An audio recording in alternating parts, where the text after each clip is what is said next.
Okay, so offer. All right. So you may remember how offers occurred at common law, offer and acceptance. You had to have um, price, you had to have delivery terms. The UCC is substantially more flexible, right? If the parties agree to transact, but they haven't agreed to price or delivery or payment, then you can still have a contractual agreement, and the courts will use what we call gap filling to fill in the details of the contracts that the parties left out. All right. For example, if the parties haven't agreed on price, well, the price is a reasonable price at the time of delivery, which really means market price. What the similar goods are going for in a similar transaction. All right. Unless otherwise agreed, again, another default UCC rule, the buyer picks up the goods from where the seller does his business, his or her business, right? In other words, unless the contract calls for delivery, delivery is not included. Buyer has the responsibility to pick the goods up.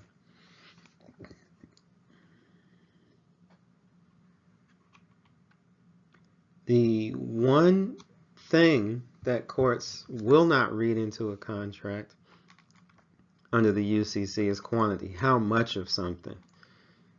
So we're seeing a shift. Under the common law, price was an essential term. Parties have to agree upon a price. Under the UCC, the essential term is how much of something are we planning on selling.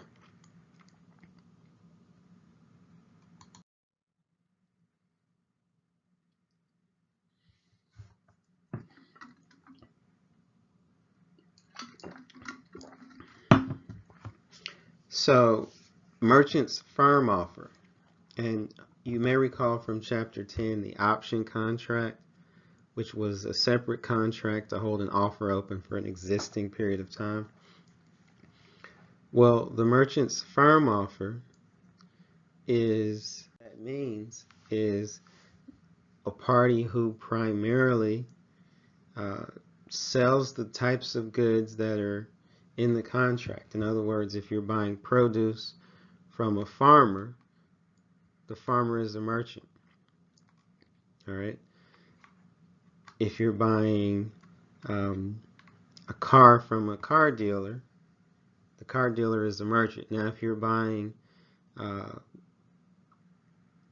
fixtures, say a business is going out of business, and you have a retail establishment that's not selling the type of goods that they typically sold, but they're selling the fixtures and the shelving and the furniture.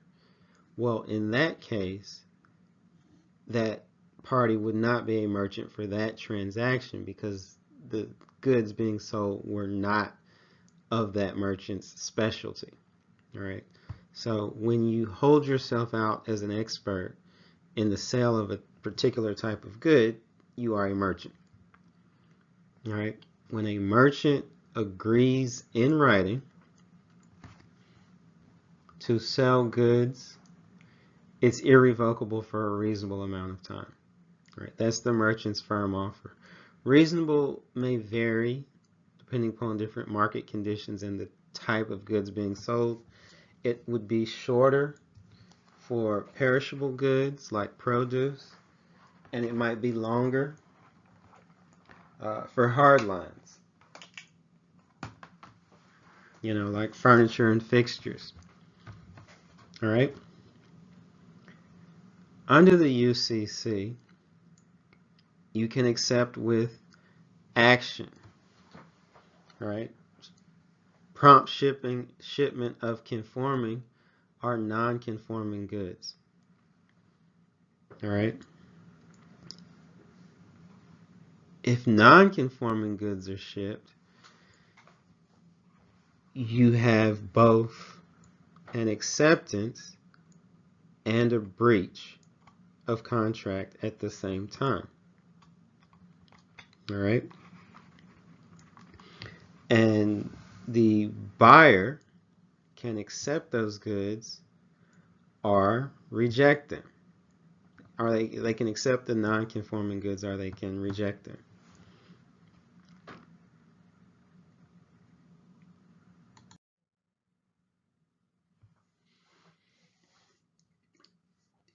We may not have used the term mirror image rule a lot in chapter 10, but that's what we were learning. The idea that you can only accept the offer presented at common law. Under the UCC, we deviate from that. All right? But we need to understand if we're dealing with merchants. If only one party is a merchant or neither party is a merchant, then the contract is formed. Well, let's frame the scenario first. Offer is made and the acceptance comes with additional terms. All right? If one or neither party is a merchant, the mirror image rule still applies. Right? Contract is formed to the term of its original contract. But if both parties are merchants, then the contract will include the new terms unless they're so major that it is deemed a material change. In other words, if I'm contracting to buy chicken and we change it, or the merchant, I'm a merchant and the other party changes it from chicken to pork. Well, that's a material change, right? But changing the delivery date, changing shipment from FedEx to UPS, those would not be material changes, all right? Or if I disagree with the term, I can object within a reasonable amount of time. So if both parties are merchants, you can accept with changes to the terms of the offer. All right, and we'll use a good number of examples to illustrate this. Statute of frauds. So you should remember this from the end of chapter 11. All right. And so the idea is that this was sale of goods over $500 must be in writing. It's not any particular form of writing, but it could be an email, warehouse receipt, any document that tends to indicate that there was in fact an agreement to sell goods for when the goods are valued at over $500. All right, and that's in total, not on a per unit basis. All right. And there are a few exceptions here, but generally speaking, understand that sale of goods over $500, there has to be a writing signed by the party against whom you wish to enforce